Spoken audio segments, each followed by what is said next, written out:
Evening movie lovers, here's a wee extra review for you for this week. It's a film I watched last Saturday with some friends. It was none of that, a rock and roll revenge horror thriller, The Retaliators, which was initially released in 2021.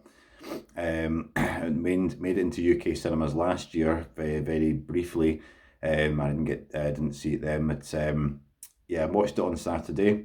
So the story to this film is a fine, upstanding member of the community, a pastor, John, who's played by Michael Lombardi, is the sort of person who always believes in doing the right thing and believes against violence, and being nice to people, all that sort of stuff.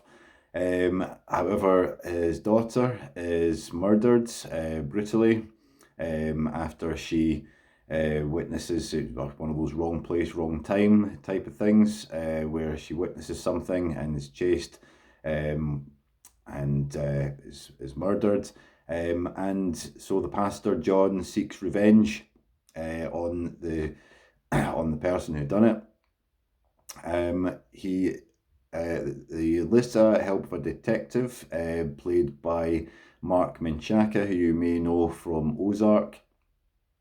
He plays a detective who then catches the person who's committed the crime and says you have 1 minute with this person, but you can't kill him.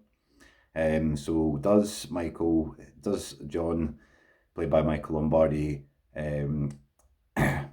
does he exact revenge, or does something else happen? And it all goes, the storyline just goes from bad to very dark to quite cheesy. Tonally, this film is it's a bit all over the place. There's some really kind of hard hitting bits with the grieving dad, but then there's also some quite cheesy scenes. There's a mishmash of different movies that have inspired this film.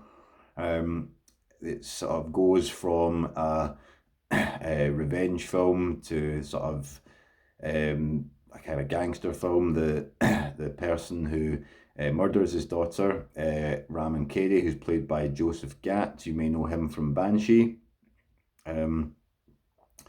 goes missing, and his gangster brothers are after him, and it all converges to a place. But then you have zombies, you have zombie-like creatures, and John Bishop becomes a Bruce Campbell Evil Dead type character. So yeah, it's a little bit all over the place. The acting in it is a little cheesy, a little bit B-movie, but it makes up for it with blood and guts and all the sort of horror stuff that you want from a revenge film. It's a film that it doesn't take itself too seriously in certain points, and you just point and go, "Oh, right, okay, it's that film." It was good fun. It's not to be taken too seriously, I don't think, overall. It's quite brutal, it's quite gory.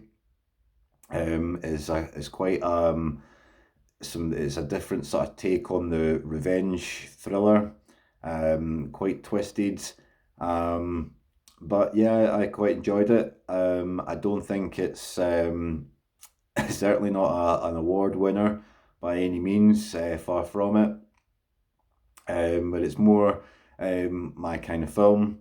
It's got action in it. It's got some bits of extreme violence. It's pretty brutal, but it's a little. It has a sort of tongue-in-cheek element, and there's some little themes about standing up for yourself and getting the balance right between doing the right thing and not appearing as weak, and standing up for your family, standing up for your daughters. And John Bishop's character development sort of goes through all this. But yeah, it's not a film to take too seriously. I overall would give this movie a 7 out of 10. Should also note there's some appearances from musicians Jacoby Shaddix, Zoltan Bathory, and also none other than Motley Crue's Tommy Lee. So if you're into, it's a film that if you like shows like Banshee, if you're into sort of rock and roll revenge films, some sort of violence, but you don't take it overly seriously, then give The Retaliators a watch. For me, it's a 7 out of 10. If you've seen it, let me know in the comments. Let me know what you think. And I'll be back on my next review. My name is Robert, and you're listening to Glasgow Movie Addict. Speak to you soon. Bye bye.